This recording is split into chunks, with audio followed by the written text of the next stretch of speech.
Hello and welcome to the Best Bang for the Buck YouTube channel.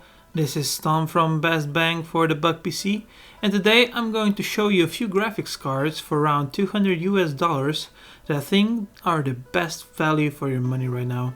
I'll show you some game benchmarks and I'll compare the results. At the end of the video I'll also do a cost per FPS ratio comparison for each of the cards. So let's get started. The first card in our lineup is the EVGA GTX 960 SSC Gaming.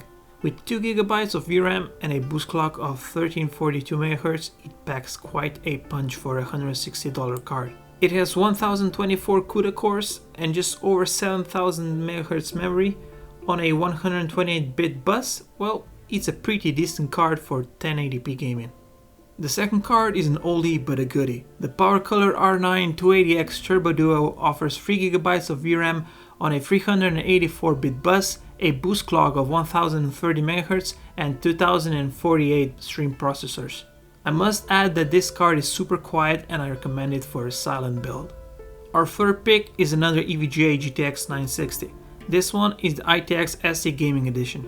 With a boost clock of 1279MHz and 4GB of VRAM, it's perfect for a small HTPC and mini ITX builds. At $200 it has a bit of a premium over the other 960.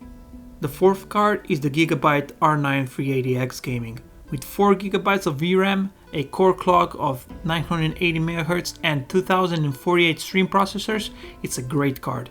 It's also the priciest in our lineup at $215.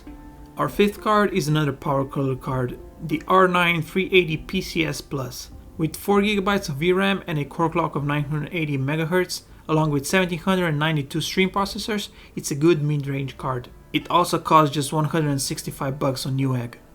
Let's look at some benchmarks for the cards in question. In Firestrike, it doesn't come as a shock that the R9 380X wins this one, with the 280X coming second. The 2GB GTX 960 shows its muscle with a higher clocked core than its 4GB brother. The R9 380 scored a respectable 7552 points as well. Onto some game benchmarks. Battlefield 4 can be a very demanding game to run smoothly, so there's no surprise that these cards couldn't quite hit the average of 60 FPS at 1080p ultra settings. Grand Theft Auto 5 is one of the best open world games to date. It also requires quite a bit of power to deliver a fluid gaming experience. At 1080p ultra settings, most of our cards did very well considering, while the R9 380X came on top yet again.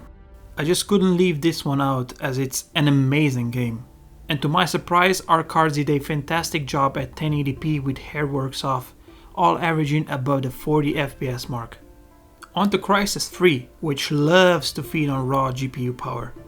While the 380X and 280X managed to average above 30 FPS, all of the other cards had trouble reaching the number. But still, for the money, these are good scores for all of the cards. Our last graph shows the average cost per frame for each of the GPUs tested. The winner is the PowerColor R9 380 with 92 cents per frame, closely followed by the EVGA GTX 960 SSC with 95 cents per frame. The card with the worst cost per frame ratio is surprisingly the EVGA GTX 960 SC Gaming, the ITX version that is, with $1.12 per frame. I really didn't see that one coming, to be honest. So there you have it folks, I hope this video helped you in one way or another. That's all for this video, I hope you enjoyed it. Leave a comment and a like if you found it helpful, and of course you're also very welcome to discuss this video in the comments below. This has been Tom from the Best Bang for the Buck PC, see you next time.